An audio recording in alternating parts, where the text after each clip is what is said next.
Why do so many ancient cultures ask women to cover themselves?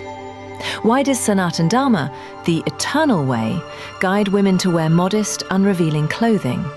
Is it control? Is it patriarchy? Or is it something far more nuanced, deep, and profoundly spiritual? Why is it that even in today's so-called liberated society, women still face harassment, objectification, and unwanted attention? What is it about a woman's form that draws such uncontrollable responses, even from so-called gentle men? Why do Islam, Christianity, Judaism, and Sanatan Dharma, despite their differences, stand united on one simple principle: modesty matters?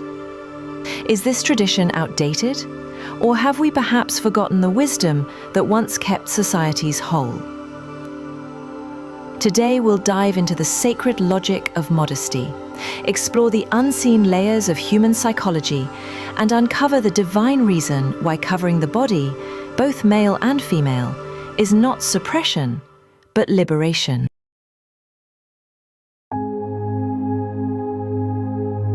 Desire is a fire.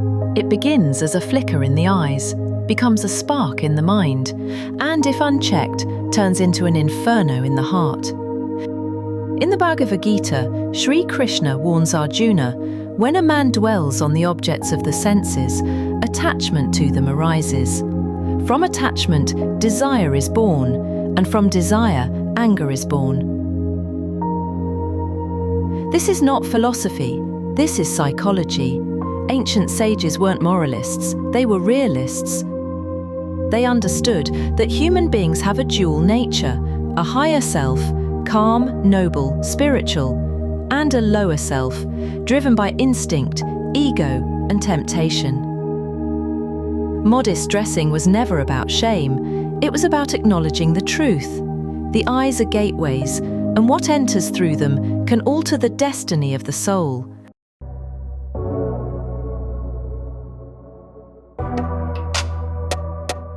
Today's world knows this. It profits from it.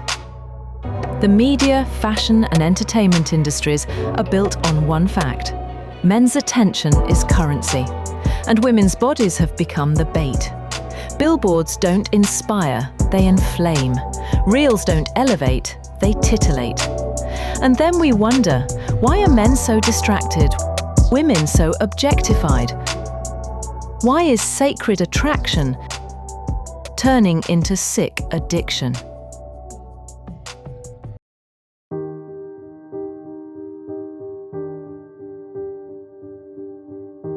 One should dress and act in a way that does not provoke the uncontrolled minds of others. Modesty is the ornament of a woman. Self-restraint is the ornament of a man. Modesty was never about shame. It was about containing sacred energy.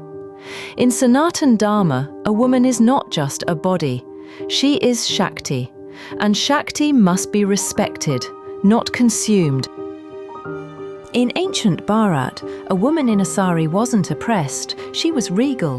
The flow of her cloth was her aura. Her silence was her command. She didn't need to reveal to feel powerful, because she knew true power is magnetic, not provocative.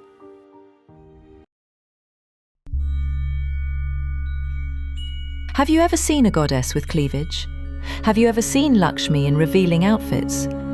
No, because the more sacred something is, the more it is veiled. We don't enter the sanctum with shoes. We don't touch the deity without purification. We don't reveal the divine to the unready. So why would a woman, a living embodiment of Devi, expose herself to every passing glance? To those who say, "But it's my body, my choice." Yes, it is your body. Yes, it is your choice. But Dharma is not about me. Dharma is about we. Your choice is sacred, but it has a ripple effect. What you wear does not just affect you, it affects minds around you. True freedom is not doing whatever you want. True freedom is choosing what is right, even when you could choose otherwise. Let children grow in a world where their mother's beauty is respected, not lusted after. In Sanatan Dharma, a woman is not merely a person. She is Shakti. She is not weak. She is not sinful. She is not a burden. She is the goddess incarnate, Durga, Lakshmi, Saraswati, walking this earth in flesh. And when Shakti walks, the earth trembles. But without discipline, fire burns. That's why even the gods revered feminine energy through humility and restraint. So why cover the body? Because true power is veiled, not flaunted. Just as the sacred fire is housed in the Havan Kund, just as the Shiva Linga is bathed and anointed, the divine beauty of woman is to be honoured, not devoured by the eyes.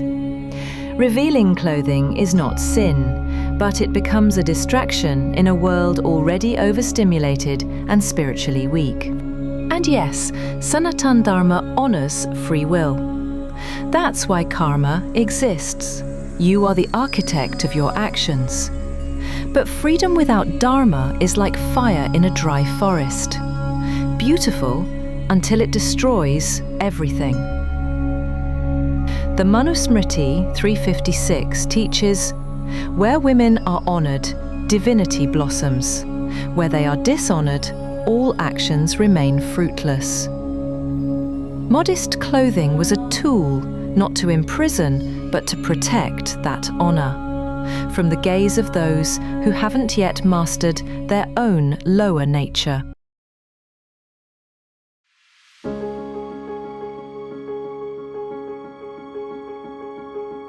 To the young girl watching this and wondering, why should I cover myself? Remember this, modesty is not ugliness. Modesty is mystery. It says, there is more to me than what you see. To the young man listening, but it's her fault I feel tempted. No, Sanatan Dharma teaches that your mind is your responsibility. The true warrior is not one who fights others, but the one who wins the war within. As Shri Krishna says, Bhagavad Gita 6.6, the mind is the best of friends, but for one who has failed to do so, the mind is the greatest enemy. Let us return to a time where dignity was fashionable, where clothing reflected character, and where beauty bowed to wisdom. Let us not turn ancient guidance into modern rebellion. Let us remember, modesty is not about hiding. It's about honouring the sacred temple that the human body is. In a world obsessed with exposure, may you choose elegance. In a world rushing to be seen, may you choose to be respected. And in a world that forgets the soul, may you walk as a reminder that you are divine.